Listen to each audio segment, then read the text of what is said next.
ഇന്ന് തന്നെ ഡൗൺലോഡ് ചെയ്യൂ. കാണൂ നിങ്ങളുടെ ഫേവറേറ്റ് ഷോസ്.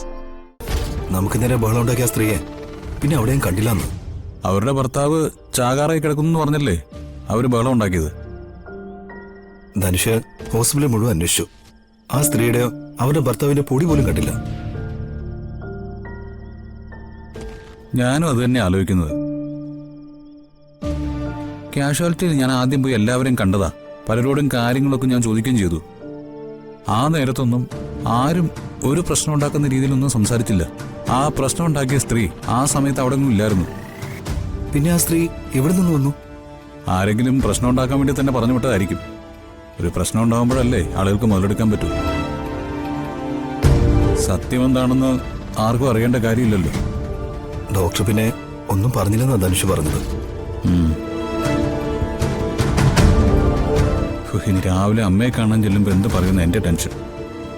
നാളെ തന്നെ ജാമ്യം കിട്ടുമായിരിക്കുമല്ലോ അല്ലേ? ആ, അതൊന്നും പറയാൻ പറ്റില്ല. ചിലപ്പോ കിട്ടാം.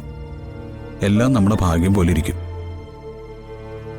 അല്ല, നമുക്കിപ്പോ ഒരുപാട് ഭാഗ്യം വന്ന് കയറുന്ന സമയമാണല്ലോ.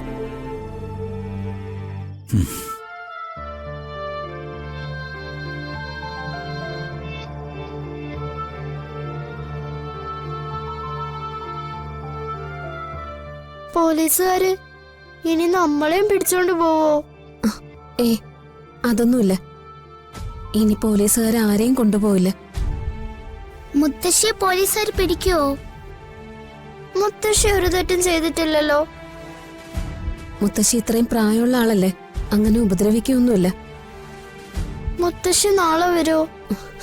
അറിയില്ല മോളെ. അപ്പ അച്ഛനോ? അച്ഛ കണ്ണു തുറന്നോ?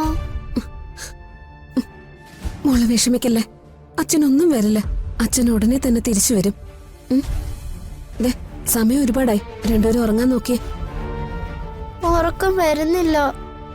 അത് സാരമില്ല, കണ്ണടച്ച് പ്രാർത്ഥിച്ച് കിടന്നാ ഉറങ്ങിക്കോളും. കിടക്ക്.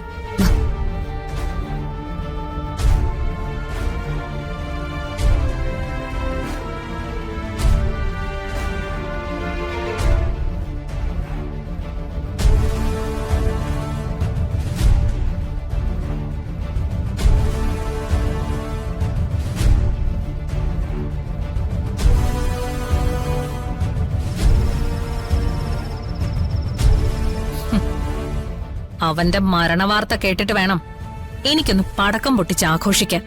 അതിനി അധികം താമസം ഇല്ല മാഡം. ഏതു നിമിഷവും അത് സംഭവിക്കും. മീഡിയയില് മുഴുവൻ വാർത്ത നിറഞ്ഞു കഴിഞ്ഞു. സ്വന്തം മരുമകന് പഴങ്കഞ്ഞിയിൽ വിഷം കലക്കി കൊടുത്ത അമ്മായിയമ്മ, മരുമകൻ മരണക്കിടക്കയിൽ.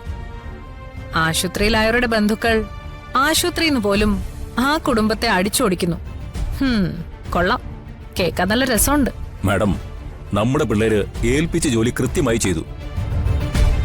ഇനി ആരെങ്കിലും ഒരുത്തം മരിച്ചു കിട്ടിയാ മതി.